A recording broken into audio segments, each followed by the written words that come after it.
साहब तो कम से कम नहीं था, ठीक है। तो रिकाउंट की इजाजत तो आप प्लीज दें और अभी दें, इसमें तो मामला लटकाने वाला कोई कानूनी जवाब ही नहीं है। जो दूसरी बात है जो मेरे भाई कासिम ने बड़ी अच्छी पूछी है कि वो कंसोलिडेशन ऑफ रिजल्ट का प्रोसेस भी हमारे सामने होना है कि किस पोलिंग स्टेशन में किस बूथ के कितने वोट्स हैं और वो कैसे टेबुलेट होने। खाली पोस्टल बैलेट्स का खुलना हमारे सामने यहाँ पे वो कोई अमल नहीं है और वो आप फिर पूरे अमल को और इस दफ्तर को मुतनाज़ा कर देंगे, बिकॉज ये पूरे पाकिस्तान में इस चीज को कानूनी तौर पे उठाया जाएगा। तो बराए मेहरबानी जो फॉर्म 47 के इश्यूज तक होना था वो हो चुका है। हम कानूनी तरीका अपनाना चाहते हैं सर, वो अपनाएं और पोस्टल बैलेट हमारे सामने खोलें। कंसोलिडेशन अगर होनी है तो वो हमारे सामने होगी, लेकिन उससे पहले रिकाउंट की इजाजत दी जाए। और मैं कहूंगा अगर कासिम को इस पे कोई इतराज है वो गिलानी साहब से पूछ लें, अगर उन्हें कोई इतराज है तो वो भी आपके सामने रखें। इतराज करना इनका हक होगा। जो इनका लीगल राइट है वो हमें उस पर कोई एतराज नहीं है। अगर इनका लीगल राइट बनता है फॉर रिकाउंट तो वो अगर इनको मिलता है तो हमें इससे क्यों एतराज होगा। सर बात क्लियर होगी सर।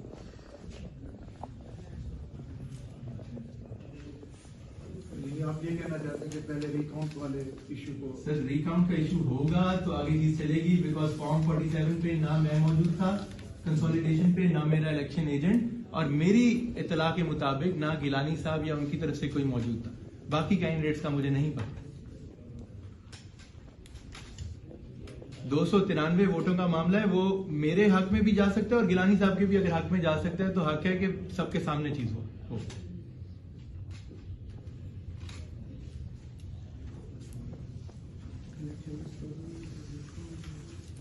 इलेक्शन एक्ट और रूल्स देख लें सर, अगर चाहिए तो कॉपी अभी इलेक्ट्रॉनिकली भी मौजूद है, आपको पढ़ के सुना देता हूँ, बल्कि पढ़ के सुना देता हूँ। नहीं मैं पूरा पढ़ देता हूँ।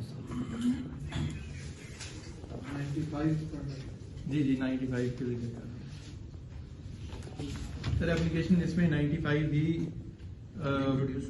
रिप्रोड्यूस हुआ है कि before commencement of the proceedings which is the consolidation proceedings the returning officer shall का वर्ड है, मे नहीं है, shall recount the ballot papers of one or more polling stations if a request or challenge in writing is made to the effect by a contesting candidate or his election agent।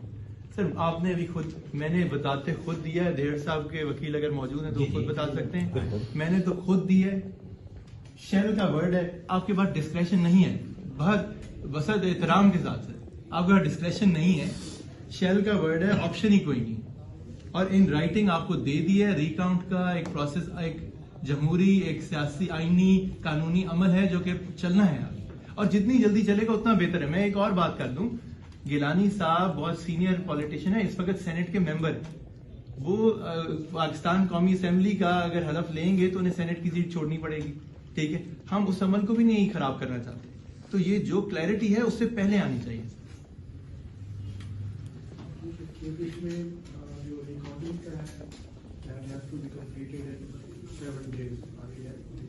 जी अभी मैं देख लेता हूँ कि क्या process further adopt करना है आप लोगों को। सर मैं इधर ही बैठूं, आप पूरा दिन सर आप तो this is the first procedure we should be carry. आप जो भी करें, मैं इस दफ्तर से सर मेरा कानूनी हक है, मैं और मेरे वकील जो हैं हम नहीं जा रहे जब तक आप ये बताते नहीं है कि रिकाउंट कब होना है, और रिकाउंट में डिले नहीं होना चाहिए सर। देखें एक कानूनी जमहूरी, अगर आप उस रिकाउंट को आप कहेंगे ना 6 दिन बाद होगा, तो मैं तो अभी हाईकोर्ट जाऊंगा ये सीख करने के लिए रिकाउंट कल से शुरू हो या परसों से, क्योंकि जितना डिले होगा हमें खदशा ये है उतना वोटों के साथ टेम्परिंग होगी, सीधी जो बात। तो अगर रिकाउंट का प्रोसेस चलाना है, और रिकाउंट का मैं ये नहीं कह रहा कि हो सकता है वो तीसरे उम्मीदवार जो है किसी तरह उनके ना 30,000 वोट और निकलना है, सीधी जो बात। तो रिकाउंट अभी शुरू होना होगा, जो होना था हो चुका, अभी क्लियर तरीके से मामला तय हो, हम सब मौजूद हों और उस अमल को आप जल्दी खत्म करें सर। हम जिसने भी जाना है कौमी असेंबली टाइम पे जाए, यही चीजें सर। अगर हमें एक्सेस होता मुल्तान पब्लिक स्कूल के अंदर, जो भी हमारा हक था, तो ये बातें वहां हो चुकी होती, आज हम यहाँ ये बातें ना कर रहे होते।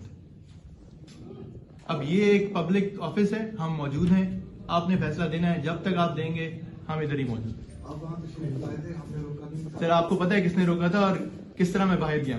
अगर आप चाहते हैं कि मैं पूरे नेशनल मीडिया के आगे बात कर दूं तो फिर ठीक है, मैं उस तरह का ना वकील हूं ना उस तरह का सियासतदान, जो मेरा हक है मैं कानूनी आईनी तरीके से लूंगा, कोई सड़कों पे एहतजाज करके टायर जला के नहीं लूंगा, ना अपने हल्के की आवाम को लेने दूंगा।